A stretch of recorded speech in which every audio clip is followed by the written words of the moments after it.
నమస్తే రమగారు. నమస్తే జయ. రమగారు, ఈ దసరా నవరాత్రుల్లో అమ్మవారికి మనం కుంకుమార్చన కూడా చేస్తూ ఉంటాం.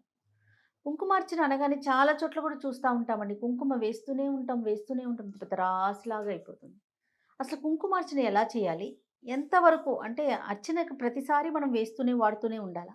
కుంకుమార్చన సాధారణంగా దేవాలయాల్లో చూస్తాం కదా జయ. అవును. అవును. కుంకుమార్చన టికెట్లు తీసుకుంటాం కదా. వాళ్ళు ఇంత కుంకుమ ఇస్తారు, లేదా వాళ్ళే కుంకుమార్చన చేస్తారు, మనం యువతల నుంచి చూస్తాం. అంతే. ఒకటి, లేదా మనకే శ్రీచక్రం పెట్టి మనమే స్వయంగా కుంకుమార్చన చేసుకునేందుకు ఇంత వేస్తారు. ఆ దేవాలయంలో చూస్తే శ్రీచక్రం దాని మీద ఇట్లా గోపురంలాగా కుంకుమ చూస్తే కడుపు నిండిపోయిన భావన వస్తుంది, మనకి ఉత్సాహం వస్తుంది కుంకుమ చూసేసరికి. అర్చన అమ్మవారు అందంగా కనపడుతుంది అంత కుంకంతోటి. దాంతో మనకు కూడా ఇంట్లో అలా చేసుకోబుద్ధి అవుతుంది. అవునండి కదా. కుంకుమార్చన చేసేటప్పుడు ఒక జాగ్రత్త వహించాలి జయ. ఎప్పుడు కూడా పుష్పార్చన అయితే పువ్వులు అనుకో, 108 నామాలకి 108 పువ్వులు సమర్పయామి. పువ్వులు పెడతాం. ఓం ప్రకృత్యై నమః, ఓం వికృత్యై నమః చేయొచ్చు, బాగుంది. కానీ ఓం ప్రకృత్యై నమః అని ఇలాగా 108 సార్లు కుంకుమ గనక వేస్తే అది ఎప్పుడు వేసుకోవాలి మనం? 108 సార్లు 1008 సార్లు మన ఇంట్లో విశేషంగా భోజనపు ఏర్పాట్లు ఉంటే చేసుకోవాలి. ఓహో. కుంకుమార్చన పెట్టుకున్నాం, 1,00,000 కుంకుమార్చన మన ఇంట్లోనే పెట్టుకుని మనమే ఒక 25 మంది 30 మంది ముత్తైదువుల్ని వారి కుటుంబాలని కూడా ఆహ్వానించి అందరం కలిసి లలితా సహస్రనామం చేసుకుంటూ నామానికి ఇట్లా వేసి వేసి వేసి కుంకుమ వేసుకోవచ్చు. బాగా బోలెడు కుంకుమ అయితే కుంకుమ రాశికి తగినట్టుగా అన్నపు రాశి నివేదన అవుతుంది.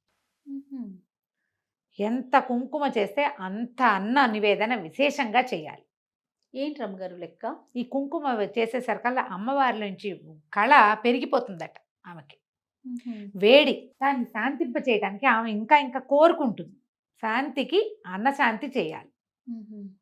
నామము కుంకుమ కాంబినేషన్ అట్లా శక్తిని ఉద్భవింపజేస్తుంది అనమాట.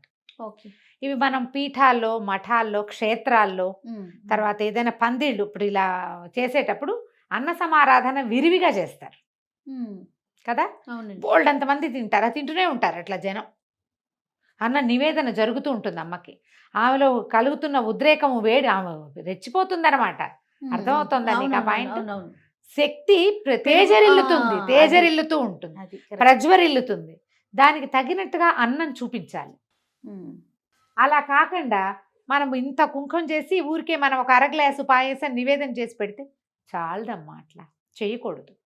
దానికి ఏం చెయ్యాలి? ప్రతినామానికి శ్రీమాత్రే నమః, శ్రీమత్ సింహాసనేశ్వర్యే నమః, శ్రీ మహారాజ్ఞే నమః అని ప్రతిదానికి నమః నమః నమః అని కుంకుమ వేయరాదు.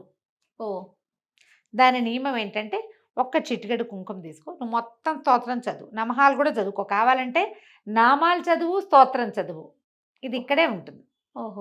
అయిపోయాక ఈ మొత్తం సహస్రనామార్చనం సమర్పయామి, ఇది పద్ధతి. మీరు ఒక 5గురు ముత్తైదులు కలిసి ఒక చోట చేసుకుంటున్నారు, ఒక ఇంట్లో కూర్చుని చేసుకుంటారు, అన్న నివేదన బాగా జరుగుతుంది. ఇలా కుంకుమార్చన పెట్టుకున్న రోజున ఎక్కువగా ప్రసాదాలు చేసుకోవాలి, ఎక్కువ మంది జనం రావాలి, ఎక్కువ అన్న వితరణ జరగాలి, వినిమయం జరగాలి, వినియోగం జరగాలి. అట్లా చేయాలి. మనం చేస్తే చేసుకోవచ్చు, చేయగలిగినంత ఓపిక ఉంటే అప్పుడు చేయాలి. ఒకరోజు అందుకని కుంకుమార్చనకు ఒక రోజు పెట్టుకోవాలి. రోజువారీ మనం చదువుకుంటాము, ఖడ్గమాల చదువుతాం, ఒక చిటికెడు ఖడ్గమాల చదివేసుకుని ఖడ్గమాల సమర్పయామి, అంతే అయిపోయింది. అష్టోత్తరం సమర్పయామి, ఒక్కొక్కటే ఎన్ని చిటికలు అవుతాయి? మీరు ఇంత చిట్టి ప్రతిమా విశేషం మీ ఇంట్లో ఉంటే మొత్తం అన్ని రోజులు అయ్యేసరికల్లా ఆ మాత్రం కుంకుమ తయారవుతుంది.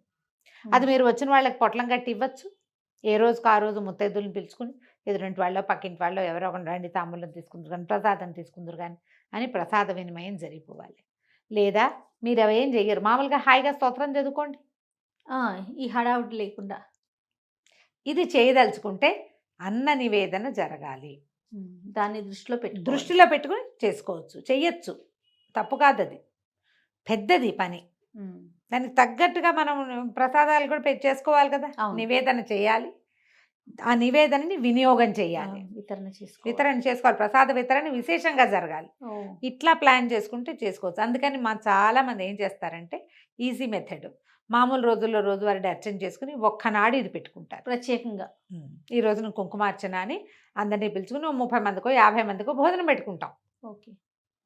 ప్రసాదాలు బాగా చేయించి చుట్టుపక్కల అందరి ఇళ్ళకి పంపించుకుంటాం. అంతే. అంతే సరిపోతుంది. అంతే. మనం చేసిన పూజకి ఇంట్లో మనం రగిల్చినటువంటి ఆ, ఏమంటారు భక్తి అగ్నికి ఆ.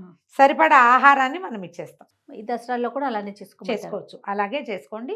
మామూలు రోజుల్లో కుంకుమార్చనలు అవి అంత పనికిరావమ్మా, అంత చెయ్యరు కూడా ఎవరును. ఒక చిటికెడు తీసుకుని ఏమైనా చదువుకుంటే ఆ ఒక్క చిటికెడు చేసుకుంటాం అంతే. మనం పెట్టుకుని అన్న నివేదన అలవాటు ఉన్న ఇళ్లలో కుంకుమార్చన చేసుకోవచ్చు. నేను పాలే పెడతా, పళ్ళే పెడతా, ఏదో సింపుల్గా పటిక బెల్లం పలుకులు పెడతా అని చేసుకునే వాళ్ళు మాత్రం కుంకుమ జోలికి వెళ్ళకపోవటమే మంచిది. పుష్పార్చన చేసుకోవచ్చు, పుష్పాలతోటి సమస్య ఉండదు అవునవును. మనకి. అవును. కాదు నేను బాగా చేసుకుంటానండి అంటే చక్కగా సంతోషంగా చేసుకోండి అంతే. రైట్ అమ్మ. నమస్తే. నమస్తే.